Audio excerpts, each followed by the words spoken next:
नमस्कार। आज का हमारा विषय है आलस। एक ऐसी चुनौती जो हम में से कई लोगों को महसूस होती है और कहीं ना कहीं हमारे सपनों, हमारी तरक्की के आड़े आ जाती है। हमारे पास जो जानकारी है वो आलस के कई अलग अलग पहलुओं पर रोशनी डालती है। तो आज इस चर्चा का मकसद है आलस को ठीक से समझना, इसके पीछे शारीरिक और मानसिक कारण क्या है, ये क्यों नुकसानदायक है और सबसे जरूरी इससे निपटने के लिए क्या किया जा सकता है। प्रैक्टिकल तरीके जिसमें खान पान का क्या रोल है वो भी देखेंगे। कभी ऐसा लगा है कि कोई जरूरी काम है सामने, लेकिन ना तो मन लग रहा है न ही शरीर साथ दे रहा है। सुबह बिस्तर से उठना भी जैसे एक जंग जैसा लगता है। चलिए आज इसी एहसास को थोड़ा और गहराई से समझने की कोशिश करते हैं। तो सबसे पहले ये आलस है क्या चीज? सीधे शब्दों में कहें तो काम करने की इच्छा या एनर्जी की कमी या फिर चीजों को टालने की आदत। हाँ, ये जरूरी आराम से अलग है। दिक्कत तब होती है जब ये आदत बन जाए, हावी होने लगे। इसके दो पहलू देखते हैं। एक तो शारीरिक, जैसे थकान लगना, शरीर भारी सा लगना, और दूसरा मानसिक, जैसे सोचने में दिक्कत, फोकस नहीं बन पाना। बिल्कुल। और रिसर्च भी यही बताती है कि इसके कारण अक्सर मिले जुले होते हैं। शारीरिक कारणों में देखें तो सबसे कॉमन है नींद। और सिर्फ घंटे नहीं, नींद की क्वालिटी कैसी है वो ज़्यादा ज़रूरी है। मतलब 7-8 घंटे अच्छी गहरी नींद। फिर आता है खान पान। बहुत ज़्यादा तला भुना, मीठा या प्रोसेस्ड खाना वो शरीर की एनर्जी एकदम खींच लेता है। पानी कम पीना, डिहाइड्रेशन और शारीरिक गतिविधि की कमी, ये भी बड़े कारण हैं। हाँ, और कभी-कभी कुछ हेल्थ इश्यूज भी हो सकते हैं, जैसे थायराइड की समस्या या खून की कमी, विटामिन डेफिशिएंसी। इसलिए अगर आलस लगातार बना रहे तो डॉक्टर से मिलना भी ज़रूरी हो जाता है। आपने खान पान और नींद की बात की। क्या ये शारीरिक कारण और जो मानसिक स्थिति है, इनमें कोई सीधा कनेक्शन दिखता है रिसर्च में? हाँ, बिल्कुल।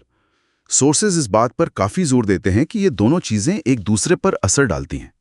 मानसिक तरफ देखें तो स्ट्रेस, एंजाइटी, किसी काम में मोटिवेशन की कमी या फेल होने का डर, एक बिगड़ी हुई दिनचर्या और हाँ, बहुत ज़्यादा स्क्रीन टाइम, ये सब मिलकर एक मेंटल लोड बनाते हैं।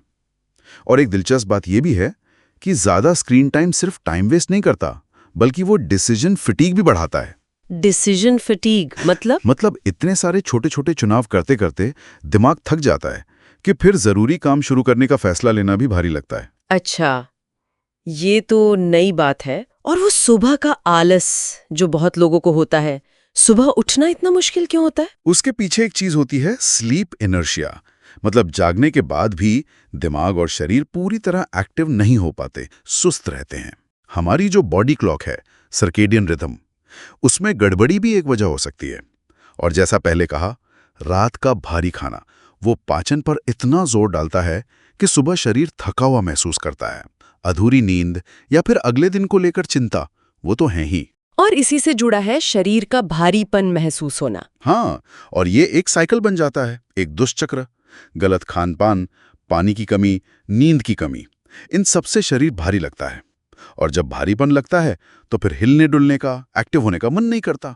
और वो निष्क्रियता फिर और ज्यादा भारीपन और आलस लाती है। तो मतलब आलस को हल्के में लेना ठीक नहीं है? बिल्कुल नहीं। रिसर्च साफ बताती है कि ये सिर्फ काम टालना या वक्त की बर्बादी नहीं है। हेल्थ के नज़रिए से देखें तो ये मोटापा, टाइप 2 डायबिटीज़, दिल की बीमारियों का खतरा बढ़ा सकता है। मेंटल हेल्थ पर भी असर पड़ता है। निराशा, चिंता, सेल्फ एस्टीम में कमी आ सकती है। और जाहिर है हमारे जो लक्ष्य हैं, चाहे करियर के हों या पर्सनल लाइफ के, वो पीछे छूट जाते हैं। सीधी बात है, ये जीवन की क्वालिटी को कम करता है। ये सिर्फ एक आदत नहीं, बल्कि आगे चलकर गंभीर समस्याओं की जड़ बन सकता है। लेकिन अच्छी बात यह है कि इसे बदला जा सकता है ना। जानकारी में कुछ तरीके भी बताए जाते हैं।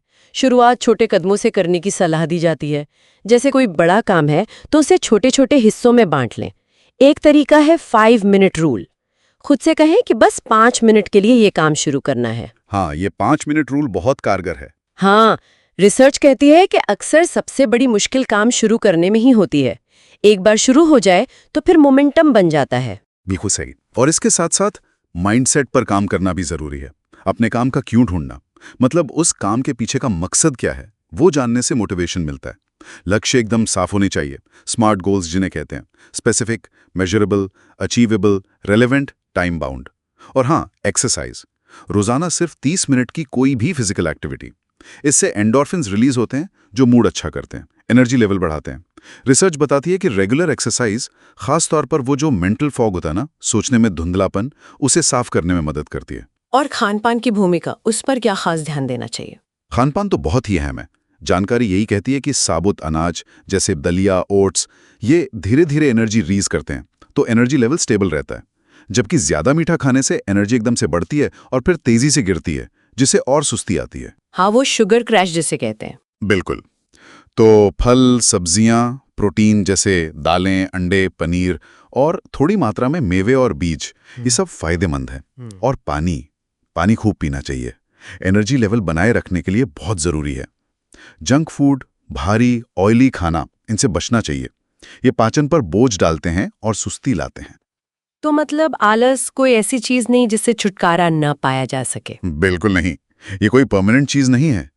इसे सही समझ, पक्के इरादे और छोटी छोटी आदतों में बदलाव करके, जैसे कि खानपान सुधारना, एक रूटीन बनाना, थोड़ी एक्सरसाइज करना और लगातार कोशिश करते रहने से इसे जरूर दूर किया जा सकता है। हाँ, बस ये याद रखना जरूरी है कि ये एक सफर है, कोई एक दिन का काम नहीं।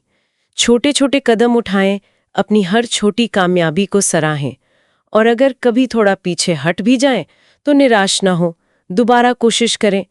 एक्टिव रहने से न सिर्फ अपने लक्ष्य हासिल करने में मदद मिलेगी, बल्कि जिंदगी का मजा भी बढ़ेगा। तो इस पूरी चर्चा के बाद सोचने वाली बात यह है कि वो कौन सा एक छोटा सा पहला कदम हो सकता है जो आलस को चुनौती देने के लिए आज ही उठाया जा सकता है। इस पर जरूर सोचिएगा।